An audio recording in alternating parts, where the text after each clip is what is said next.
Now, with regard to the presentation made by Shona Shivas on the Kabul, which is in our neighborhood, so we are a little area of the facts and the data. This is a very, very difficult area to work in. And the learned speaker says as a result of the lack of data availability,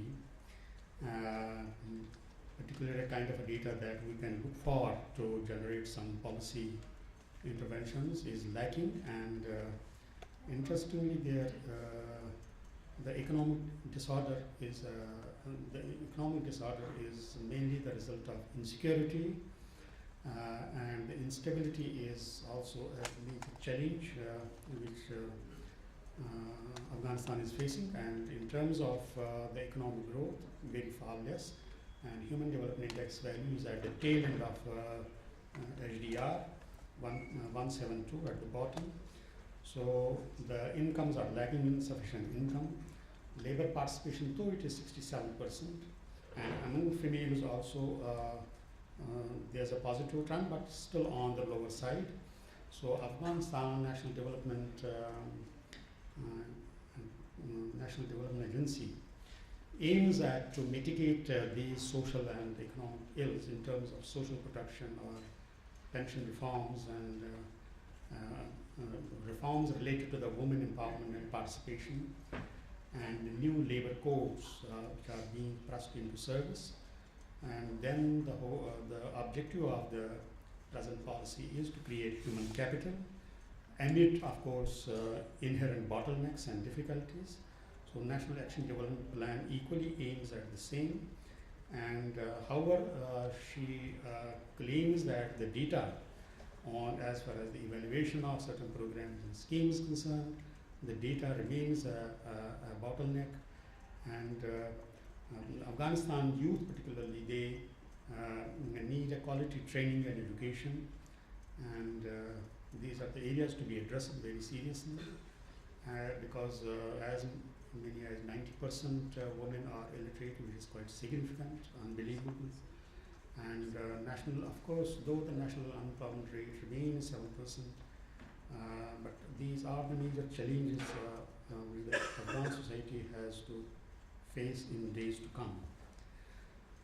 In case of the other paper that we have, Mr. Vishnu Pant on the Nepal, we had also a presentation about this Nepal, the whole social economic setup. The learned speaker has presented that Nepal suffered a huge conflict shock by Maoist insurgency, which remained quite for some time and hit the economy to a large extent. But the economy's rate of growth is less than 4%, and there's a decline in the industrial share in the Nepal's GDP. Agriculture continues to be the main state of Nepal's economy, but there are certain positive economic magnitudes in terms of their current account balance is quite fairly good, and the remittances of the labor force employed elsewhere outside Nepal is 6% of the 28% of the GDP, and is $6 billion US. So they are portraying a picture of the rapid growth of population, causing human resource of a specific age group, particularly employable age group, to rise, and therefore the future is a challenge in terms of creation of job opportunities within Nepal. But they had an opportunity also to take the advantage of demographic dividend, and most of the Nepali labor force is in the neighboring countries and in other places, and therefore I think to just sum up what they say, he says is to build up the manpower overseas. Some technological inputs are to be created within Nepal to absorb this manpower, which is likely to grow, and a lot of skill trainings are to be imparted to the existing human resource. Then, with the permission of the chair, I'll go to some of the first presentation by Dr. Nadi and Dr. Sanjay. They have attempted to give the, to crystallize or define the fragile situation as such. They say that fragility of a situation is once the state lacks authority and the legitimation of institutions are challenged or not accepted. Then there is a state fails to provide access to the basic needs and basic services in any given society. The whole society becomes fragile, and in the fragile situation, then the socio-economic characters emerge in a different form that you find there's a human rights abuse, and there's a conflict prolonged, and they need a special attention. So they mainly focus on the unemployment and underemployment, that if these are the causes only of the fragility of a state or a situation, then I think these problems could be addressed. But they say that still the concept and definitions are still in the process of theorization or to provide an evidence for the same. Therefore, they have spoken to at two different sample areas in Kashmir and Telangana to various stakeholders, which include the politicians and academics, industry, civil society, etc., journal, media people, etc., and they have come out with two different set of variables. That is, for Telangana, it is the conflict emerging from the ideology-based situation, and then some economic inaccess to basic economic amenities, and the nationalism already having a root.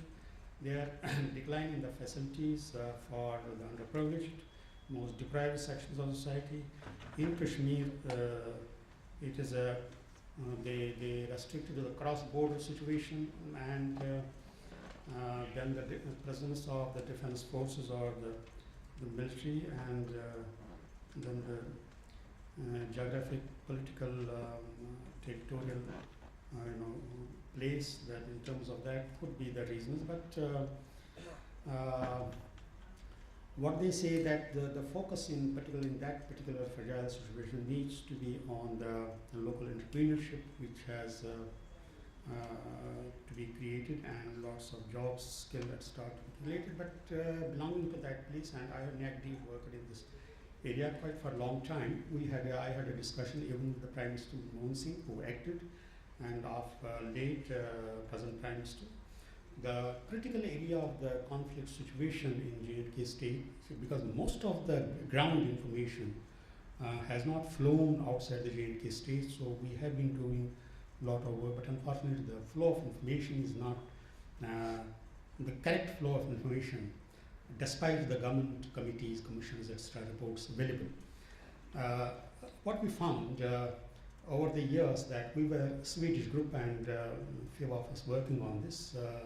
It could happen in other places in the country, outside the country, or in any region if certain things go out of line.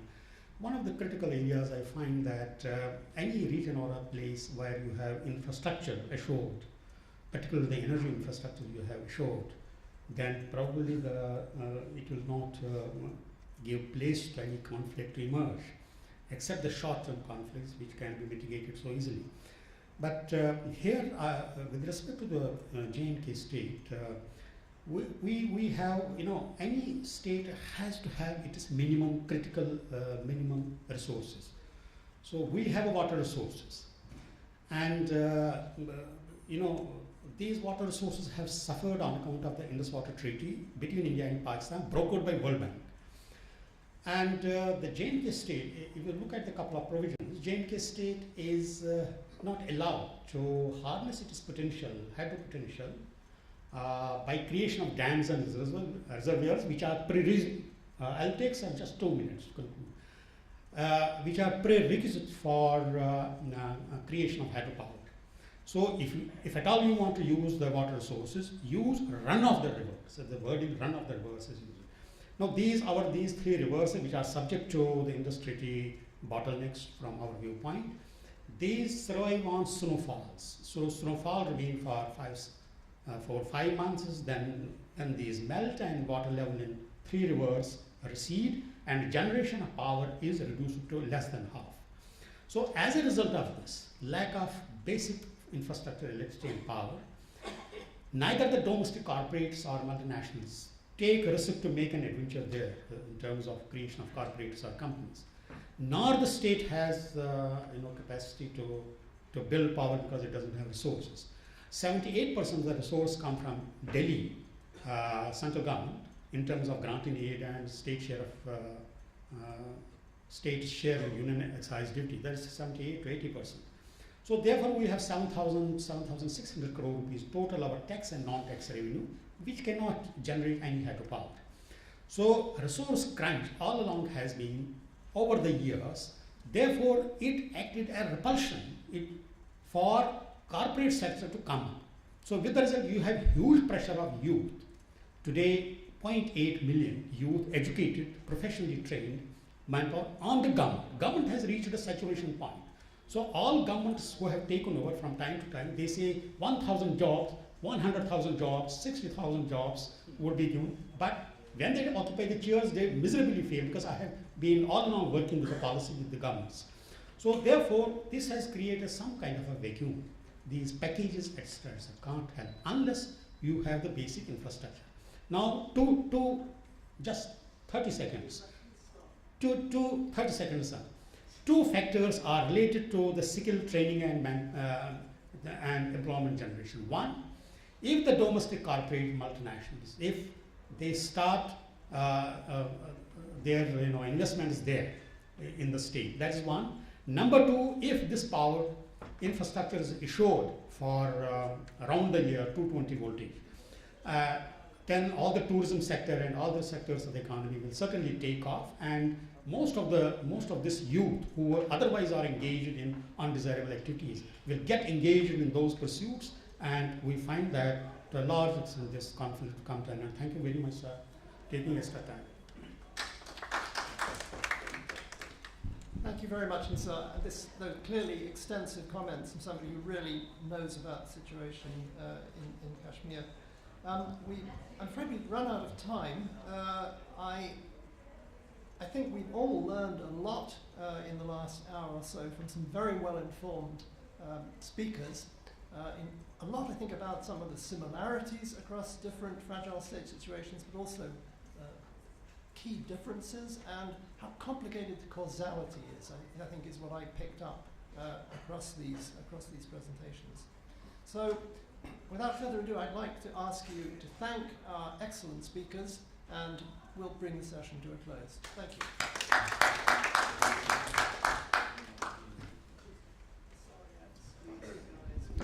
Thank you, Chair. Thank you, speakers.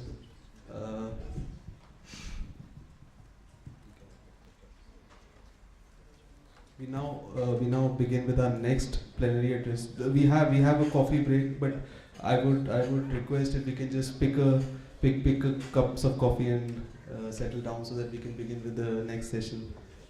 Yeah. So. This session, Professor Albert Park is going to talk to us on the topic labor regulation, enforcement and employment lessons from China. Professor Park is a director of the Institute of Emerging Market Studies, Chair Professor of Social Science, Professor of Economics, and Senior Fellow at the Institute of Advanced Studies at Hong Kong University. So Professor Park, please make your presentation. So as I understand, he'll talk for about 30 minutes, and then after that, we'll have question and answer. Thank you very much. I want to thank ICRIER for the invitation to speak at this conference, and as a director of another institute in Hong Kong that's also a partner in this World Bank network on jobs and development, it's been a great pleasure to get to know some of the researchers and directors of ICRIER and to learn more about India through these interactions. So today I'm going to talk about China, and I imagine there's a lot of questions that people have about the Chinese experience. I've been doing research on the development of the labor market in China for many years now, and so I'm going to try to keep the comments relatively short, as I know people are tired after 2 long days of conferencing, and also to leave time for questions that I'm sure will arise. So by way of motivation, the issues I'm going to touch upon are ones that have already been addressed extensively in earlier parts of the conference. There are these debates over optimal labor regulation. The World Bank's jobs report, World Development Report, suggested that you had to avoid the cliffs of either too much regulation or too little regulation. But that still leaves a lot of leeway about what is the optimal level of regulation. And I think in recent years there's also been much more attention paid to issues of enforcement. And we've seen some presentations also earlier today, Piotr's presentation on Eastern Europe, that directly address this. And also our colleagues at University of Cape Town have been working quite a bit on enforcement issues as it relates to the minimum wage. But of course enforcement affects many types of regulations in developing countries and emerging markets, and is very important because it affects how these policies actually impact the labor outcomes we care about. All of the debates about minimum wage and many other things in developed economies assume enforcement, and in those contexts often enforcement is very strict, but that's not an assumption you can make in developed countries. And so I want to stress a couple of points in today's talk, mainly to provide some, to present some evidence from research I've been doing on China, and then bring it back to these main points that I think have some relevance for India. And that is that the differential regulations and differential enforcement of regulations can really be very costly to an economy. So in China, as we've seen in almost every study I think presented at the conference, the labor regulations, the key labor regulations, especially the recent ones, have had negative impact on employment. So if employment were your only goal, you would be concerned. But like India, China doesn't really have an overall unemployment problem. People have jobs, but these regulations and how they're implemented are affecting what kinds of jobs they get, and also they're affecting the types and levels of economic activity in the economy. And this has really important implications, I think, for what should, I think, still be the primary goal, really, for labor policy, and that is to generate jobs in economies where there's still many people with poor quality jobs. Okay, just a brief summary of some of the key labor reforms in China as it relates to regulating employment. As I made in a comment to a presentation yesterday, China actually started, of course, as a socialist system, so had no informality problem as in India. Everyone either had a piece of land, collectively owned land, or they had a government state sector job. And those employers took care of them, all of their basic needs. But in China, starting in the late 1990s into the mid-2000s, informality actually became a very big issue in urban areas, and it was all driven by this massive influx of rural migrant workers who were employed in under very informal types of arrangements. And the government chose not to really regulate this activity at all. And so informality has emerged as an issue of concern to the government only really in the last decade or so. In 2008, the Chinese government, after extensive public debate and consultation, passed a very comprehensive labor contract law which significantly increased worker protections for all workers, including migrant workers, and increased substantially the penalties for noncompliance. I think that the long-run impacts of these changes in China are still not that well understood, although we have not seen any immediate rise in unemployment or a collapse of different sectors, I think, due to labor regulations. The economy has been relatively robust, although it faces headwinds for a number of other reasons. Earlier in 2004, China also reformed its minimum wage policy to require biannual adjustments by local governments, basically meaning that you couldn't let the minimum wage just sit at a fixed level while wages were going up. You had to keep adjusting it upward, and also expanded the coverage of the minimum wage regulation to all workers, including self-employed workers, workers in all different sectors of the economy. So these are obviously reflecting a changing political stance of the government to focus more not just on growth and job creation for these rural migrants, but to try to create greater stability and provide greater social protections for workers. And there was, I think, a lot of public demand for these types of reforms by the time they started to be implemented. So today, you might be surprised, after all of these discussions comparing China and India, that China's labor regulations are highly protective and even more protective than India, at least based on this kind of EPL rating by, I think it's an OECD publication. So you can see that China and India on this ranking of the extent of labor protection are both on the high end, not the very highest. China's slightly higher than India, and you can see on the far right of this figure that the UK and the US are at the very low end of protections for workers. So today I'm going to, just as a roadmap for the rest of the talk, I'm going to provide a little bit more background on this labor contract law.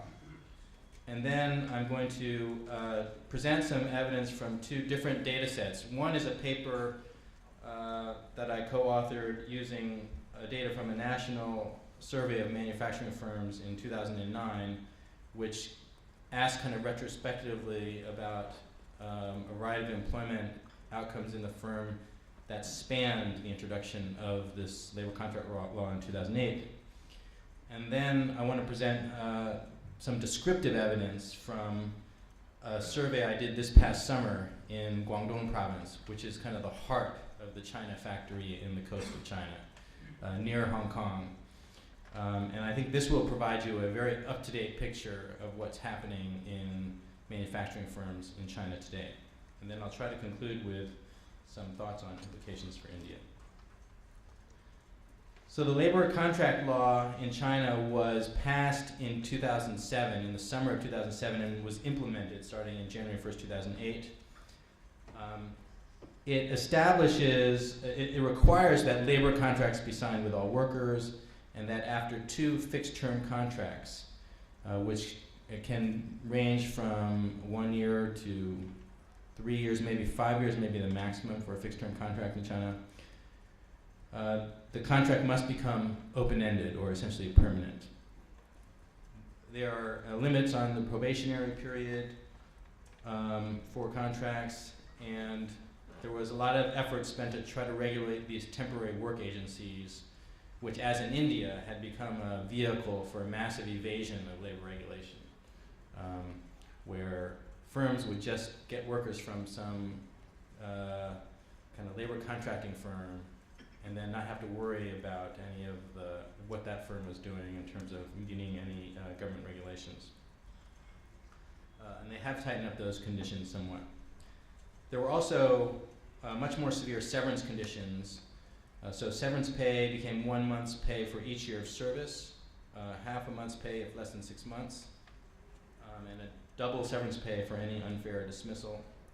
And importantly, the law also enhanced penalties for failing to provide labor contracts or failure to provide social insurance coverage for workers.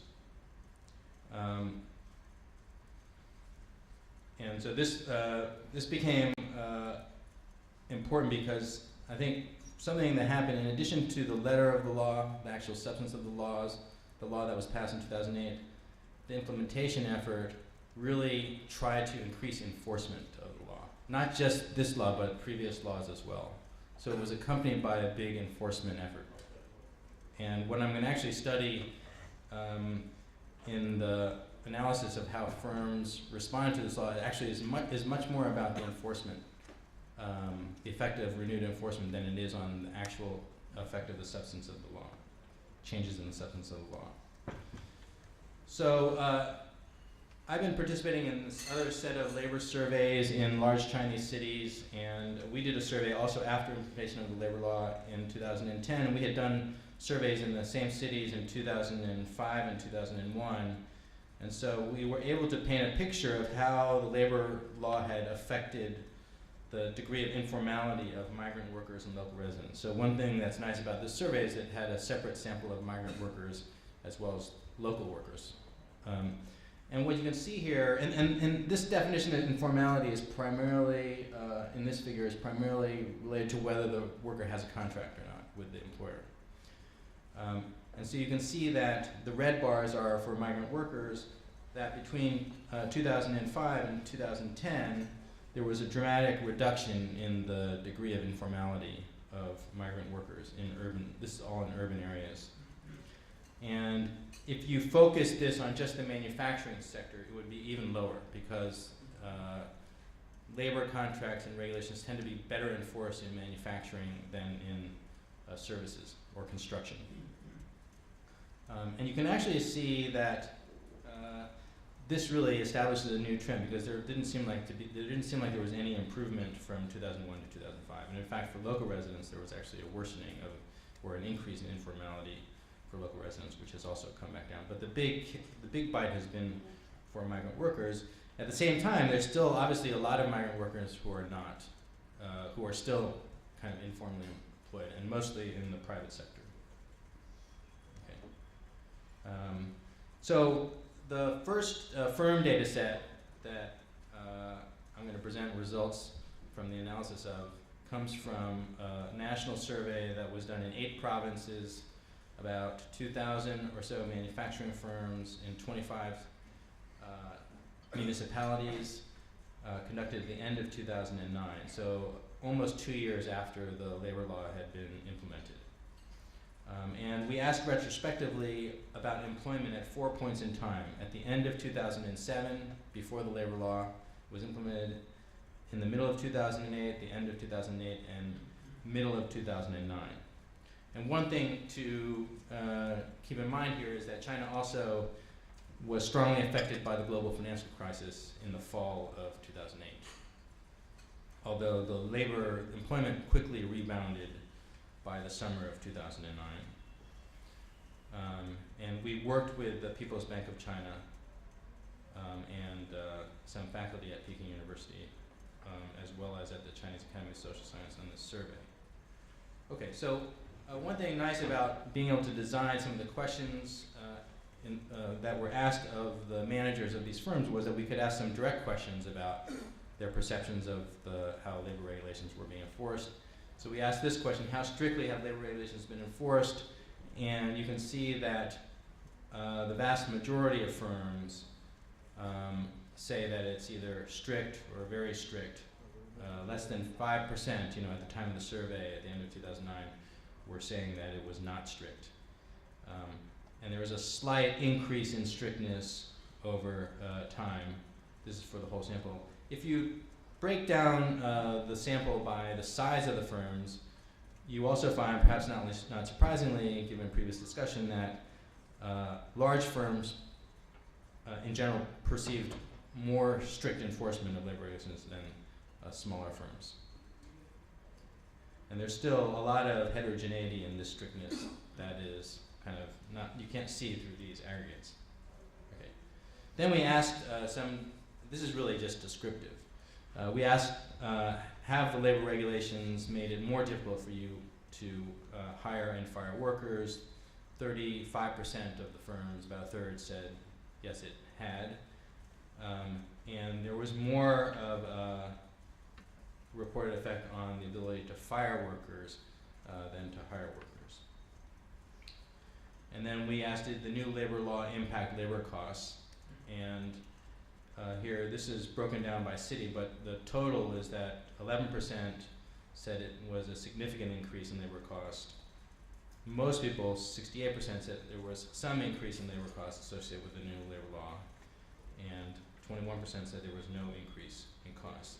And one thing that's interesting and that I'm going to kind of focus on in the analysis is that there was quite a lot of variation across cities, or this is across provinces, I'm sorry, but across cities as well.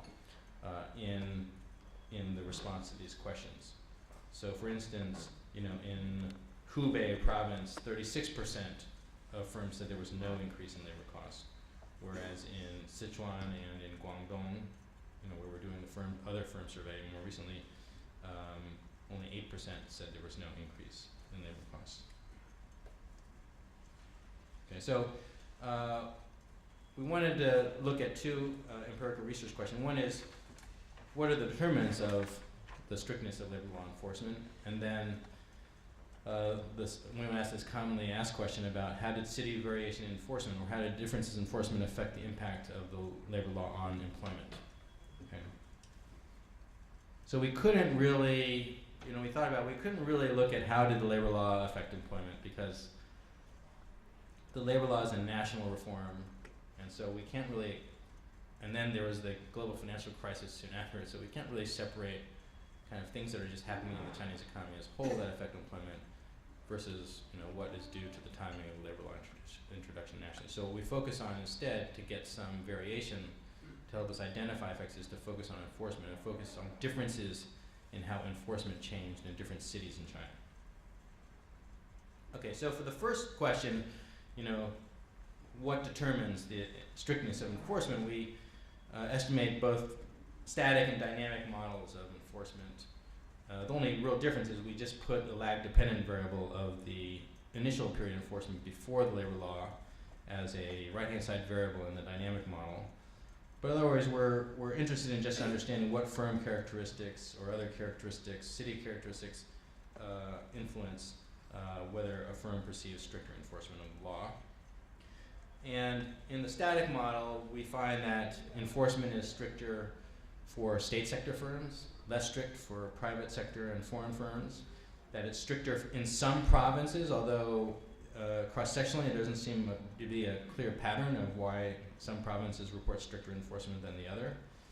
Larger firms, not surprisingly, also have stricter enforcement. And in the dynamic model, one of the important results that we want to highlight is that enforcement increased more for cities that had less strict enforcement initially.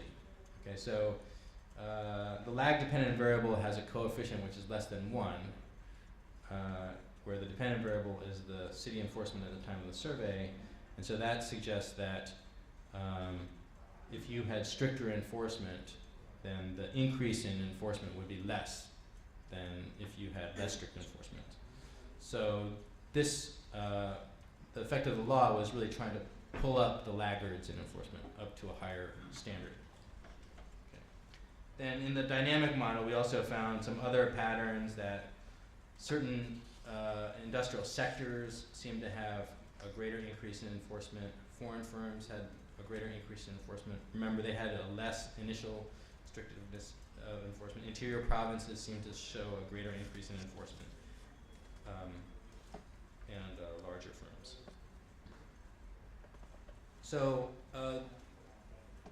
I'm going to kind of skip over the kind of theory here, but I just want to talk about this one conceptual equation, which I've written here, E equals L over S, right?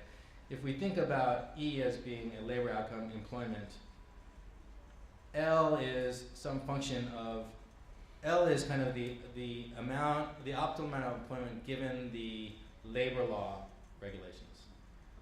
And then S is an indicator of enforcement. So if S equals 1, then there's perfect enforcement. So the employment is going to equal the optimum employment given perfect enforcement of the labor law. But if S is less than 1, then you're going to employ more workers than you would if you were just going by the true letter of the law, so to speak. So there's this room that both the substance of the law and the enforcement law affect the observed employment. And if you think about how the implementation of the labor law in 2008 would have affected employment of firms in different cities or firms of different types, it kind of depends on how you think that's changing big L and little s here, right? And how it's changing that maybe differently for different types of firms. So if there's just obviously L is going to be, is the same for everyone, right? There's going to be a change in the letter of the law. but that's a national reform. So, you know, it's not going to have any different effect on different types of firms. Sure, yeah, no problem. And then, if you think that little s is also increasing the same for everyone, then again, it will have similar effect on all firms. But if you think that S is going to be, this enforcement effort is going to be focused on the laggards, then the change in S will be greater for firms that are in areas with less strict enforcement initially. And this is going to mean that it's going to have more bite in these areas, okay? And skipping all over the rest of this, we basically do a regression of the change in employment in the firms in the sample, and we regress it on this initial strictness variable. We could, of course, regress the change in employment on the change in strictness, but then we have this identification problem because the strictness could respond to things that are happening in the economy that are also affecting employment. So we have this simultaneous problem. So we don't try to identify that. What we do show, and I'm just going to jump to this main result. So if we collapse this all to a city level regression, which in some sense makes sense because the variation we're looking at is at city level in terms of enforcement. What we find is that first, 1 unit stricter enforcement in 2007 is associated with a 0.137 smaller increase in enforcement strictness. And this is just quantifying this relationship, that initially strict places saw less increase in enforcement than initially unstrict places. And then a 1 standard deviation difference in the initial strictness also is associated with a 3.2 difference in the employment growth rate over an 18-month period. What does that mean? If you're a city with a 1 standard deviation lower initial strictness, then this leads to 3.2% lower growth in employment compared to a city with more strict initial enforcement. So the idea is that the laggards are getting hit harder by increased enforcement, and this is reducing their employment growth relative to the employment growth in the firms in the stricter cities. So, I mean, the punchline here is that this reform is actually helping the places and the firms in places that initially were actually stronger enforcers of the law, right? It's leveling the playing field. It's bringing those laggards up and forcing them to compete head-on, and of course, without that advantage, the playing field or the advantage tilts relatively more to the firms in the places with strict enforcement. And so that's kind of the main point, is that differential enforcement is really distorting, right? It distorts where jobs go. In this case, we're looking at city level. There's another interesting paper which I wanted to tell you about by Shang Jinwei and Ling Ji, where they're also looking at what happened to the labor law, and they're looking at what happened to the stock prices of listed firms in China when the labor law was announced, not when it was actually implemented, because of course if the information is being efficiently processed, it should have immediate effects. And the red line is the effect on the stock price of labor-intensive sectors, where the middle of the plot is kind of time 0 when the announcement occurred. And the blue dotted line is the effect on less labor-intensive sectors. And of course, this is puzzling because the sign is exactly opposite of what you probably would have expected. The labor-intensive sectors were actually helped by the labor law, not the less, although we expect the labor regulation should be increasing the cost of labor-intensive sectors. And the reason they found when they looked at this further was that this was being driven by the large labor-intensive firms. And the reason why they were benefiting was because the passage of the law was going to affect the laggards more. It would affect the small labor-intensive firms and the ones that are not even listed, who are even greater. I mean, there's lots of unlisted firms, and this is actually going to strengthen the position of listed large firms that are already enforcing the law.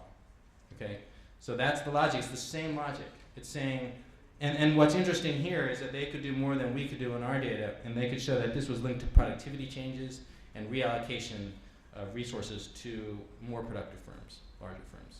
So this should create better jobs, more jobs, higher productivity, higher paying jobs, just by leveling the playing field And so I want to emphasize, because it's not really that emphasized, this point about labor regulation.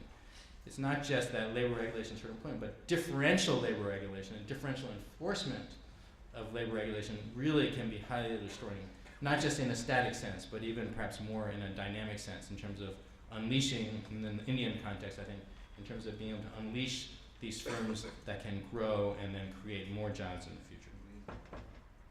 Okay.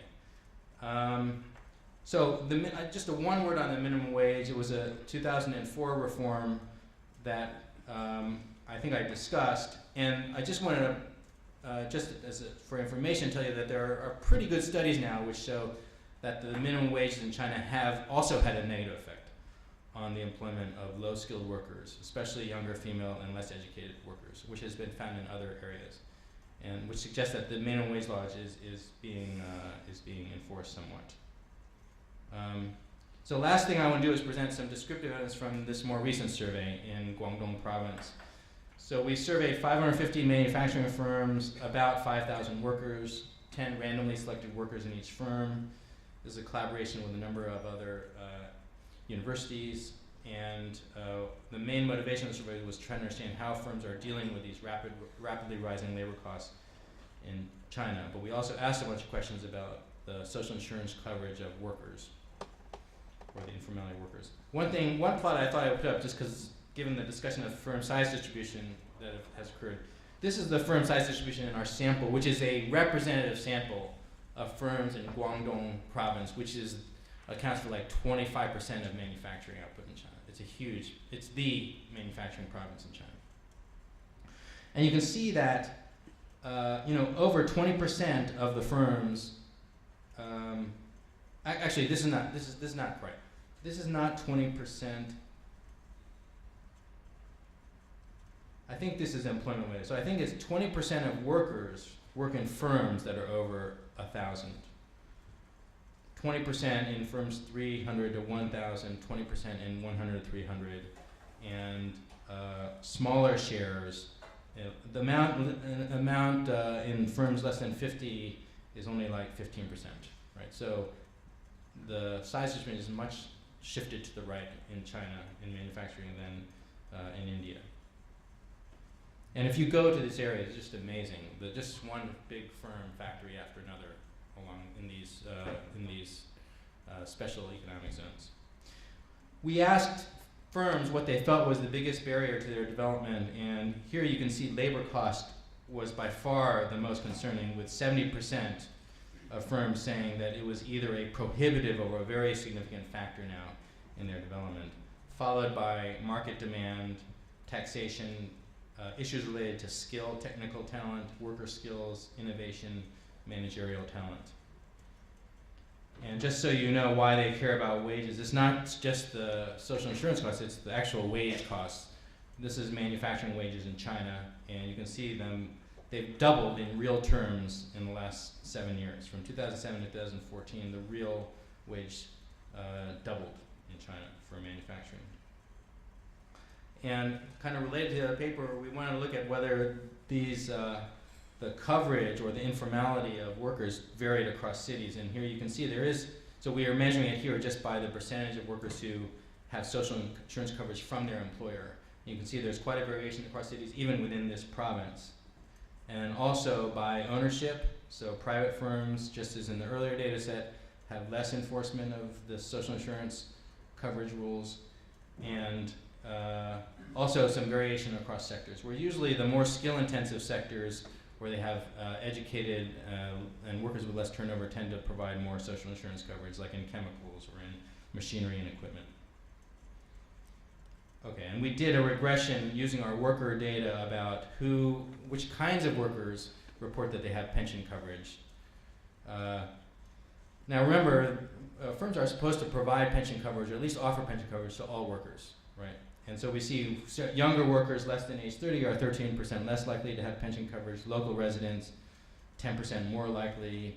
Education is a strong predictor of it.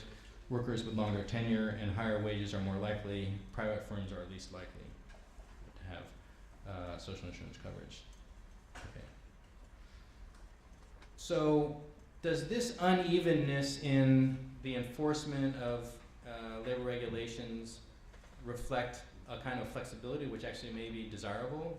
Or is it just a bad thing because it's an uneven playing field and leads to distortions? And one thing that's interesting is that there is local variation in China in the social insurance requirements. So if you go to a city, even in Guangdong province where we're doing surveys, if you go to firms in different cities and ask them what is the requirement that the government requires you to provide, it's different. So some cities require 5 different types of social insurance, some 3 different types, and then in each city, how much you have to pay into these programs is somewhat manipulable because you usually use a base wage and then say workers have to contribute a percentage of some base wage, not necessarily their actual wage, right? It could be some kind of median wage in the area, and it's usually, you can imagine local governments who care about growth in China, they have an incentive to try to reduce the burdens on firms, right? And the other key thing, which is not that well documented for China, which I know happens, is that, and was discussed at yesterday morning's talk, is that should social insurance coverage be voluntary, to ease its impact on workers? And in China, for migrant workers, social insurance often is voluntary. That firms are required to offer a basic package, but workers are allowed to voluntarily opt out of that, and in often case they'll negotiate a slightly higher wage in return. And I think there are some very good things about that. One is that it really makes the compensation of workers have to reflect the value that they put on those workers. So if a worker doesn't think the benefit is worth much, but it's going to cost him a lot, and in China, because many of the benefits are not very portable, and it's not clear how these funds will be managed and how much you'll see when you actually retire, I think there's a lot of skepticism about whether they want to put money into some pension program that they're going to claim something in 30 years from now. And so if they don't value the benefits, then it's important, it's better if they can capture something that is really more beneficial to them. It improves their welfare. At the same time, from a system standpoint, there could be high costs of letting everybody opt out. I would request you to now try to conclude. Yeah, this is my 5 minutes. I just have one more slide. Because these are the key kind of wrap-up points. And that is that to force firms to provide benefits is, in the end, is a kind of a paternalism, right? You're saying that we think people need to pay into these pension programs because they're going to need it when they retire, and we can't just let people opt out, especially when the programs are not very mature and everybody will opt out, right? And also if you're trying to design a financially sustainable system where you need, if there's part of it's a pay-as-you-go system, you need revenues to start paying out the older people, et cetera, and so it won't work if everyone's opting out. In China, too, there's another issue, which is that there's a confusion that arises from having multiple systems. So China introduced, for example, a rural pension program, which is like a social pension program that everybody gets when they reach age 60. And of course, that affects the incentive of workers also to opt in or out of these employer-provided programs. They're very inconsistent, actually, and they haven't worked out how to integrate multiple programs when their goal is to try to just expand coverage through piecemeal programs, which are not actually internally coherent. And then the last issue is this issue of selective enforcement. So when the crisis hit, a lot of local governments said, okay, don't worry about any of these regulations because we don't want you to all go bankrupt. And that might be a good thing. And there are a lot of people, labor economists, who think it's good to help firms avoid temporary shocks and lay off workers because of the scarring effect on workers, which is a big social bad. But of course, if you take this too far, it becomes hard to establish consistent kind of principles about when you can and cannot. So I think there are no easy answers to all of these things.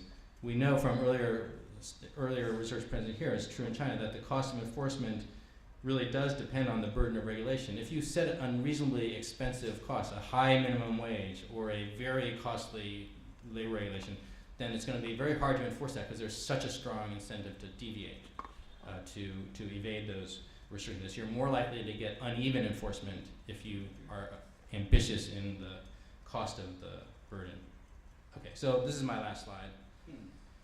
I think that differential labor regulations are a major issue for China. Not even enforcement, just the regulations themselves. And for example, you know, I recently wrote a policy brief on minimum wages in emerging market countries, and discovered that India has over 1,000 different minimum wages depending on industry, education, skill, etc., and location. In China, there's only one minimum wage for everybody in a given region across all occupations and sectors, and so that's not distorting.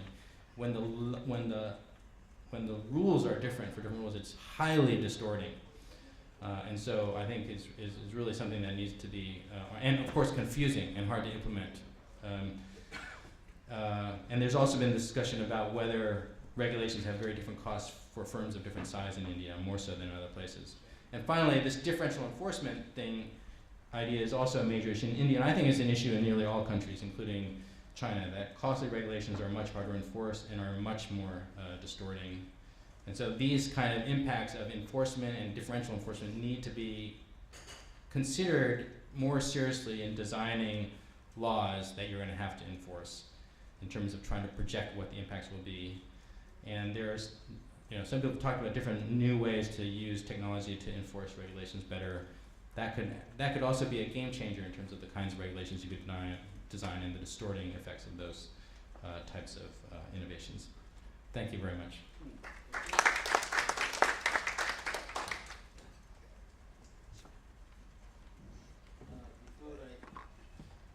Before I open it up for questions and comments from the floor, I thought I'd briefly say something, but I must be brief so that there's more time for others to raise questions. I thought I'll make 3 points.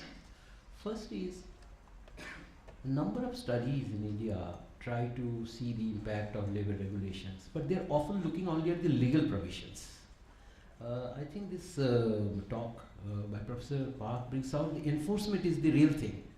Unfortunately, while legal provisions can somehow be codified and quantified, but enforcement levels become very difficult to quantify.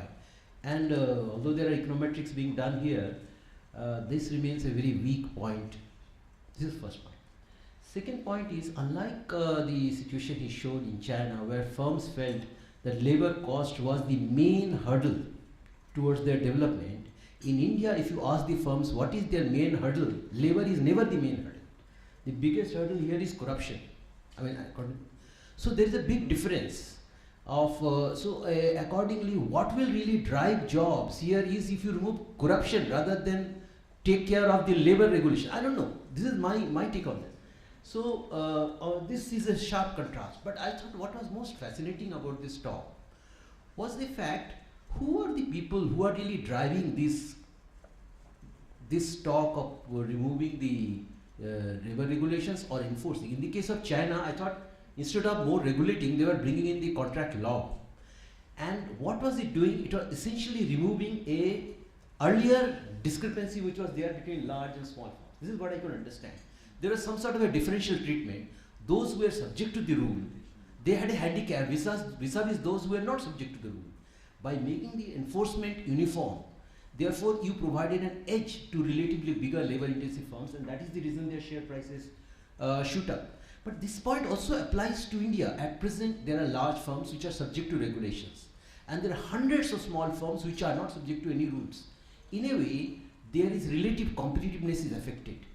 By enforcing greater enforcement, that parity can be brought in, or by removing enforcement, then also parity can be brought in. But we are going the other way. China went the way of bringing more enforcement. We are also trying to do the same thing by removing the should be relaxing the law. This seems to be the, but the question is, for a country to be globally competitive, isn't informality good in a way? Because to the extent that we can put a lot of things, we can buy, we can have it, a lot of outsourcing can be done, the cost can be reduced. As soon as we try to remove informality and try to bring in regular contracts, like he said in case of China, in some sense the cost goes up. I'm just wondering, in his case, if China was such a, it's a major industrial power and export was such an important thing for China, what really drove the government to enact such laws and force the people and in a way raise labor cost, and then all the outsourcing that you've done, they become costly? Instead, if you had continued with the earlier system, I would ask Professor Park to say something about it. Doesn't he think that China could have maintained its competitiveness much more by retaining informality with low paid workers and low cost of outsourcing than trying to bring in? But there could be another argument that once you raise the cost, maybe labor standards improve and labor standards don't hurt you. That can be a line of argument, because once the labor standards go up, the workers work more, they get more motivated. Ultimately, you gain by raising labor standards rather than lowering the labor standard. I don't know which line he wants to take, but this is a thought that comes to my mind, that for India today, should we tolerate some informality in the interest of maintaining our competitiveness of the manufacturing? And instead, if we try to remove the informality, our cost may go up and maybe lose competitiveness globally. So I now bring this open to the floor, and we'll invite questions from the floor. How much time do I have? Organize, please. Please, before that, how much time do I have? At least 10 minutes. 10 minutes, okay. So I maybe first this gentleman, I'll give it to you. Thank you. But please be brief, so that because so many people wanted to ask. Thank you for highlighting the issue about the enforcement. I'm also worried about what has happened with the cases which are being adjudicated in the Chinese labor code. Because enforcement is so strong as compared to India, and the conciliator officer who immediately resolved the dispute at the Chinese factory floor. So do you think that is a relative strength which has given by the Chinese labor law, which is really helping the producers? Your thought on that? Yeah, this gentleman over there. Yeah. Yeah, next you take that. Well, thank you, Professor Park, for a very interesting presentation. I can go back, just take one remark. I was actually involved with the setting up of the labor market in China over 5 years, from 86 to 91. And they had no labor market at all. Everybody had lifelong jobs. Nobody could move. And mobility of workers from one firm to another was almost non-existent. Then you have the second part, which is a large number of people coming in, which is the people, first they had banned people, but now they couldn't keep them back. They came in and they got the worst possible jobs. They got jobs and they had no protection at all. So my question is just twofold. One is that, is this a way of looking after the new migrant labor, which had nothing at all, and therefore they're giving them some protection, because your rules do show that contract labor mostly are these migrant workers. So is it a different kind of duality which is working here as compared to people in different sectors within the cities? The second point was that there was no mobility of workers. Has this increased over time? Have people now, if you're a firm, do people move from one firm to the other and others? Because previously they had no system which could handle it. Yeah. Thank you. Right. I have a very simple informational sort of a thing. What is the basis of Chinese labor law? What the substantive content of it? Did they copy something from somewhere, or what was the legislative process? And can one get access to that easily? Thank you. Rana? The question is on the chart about the realization.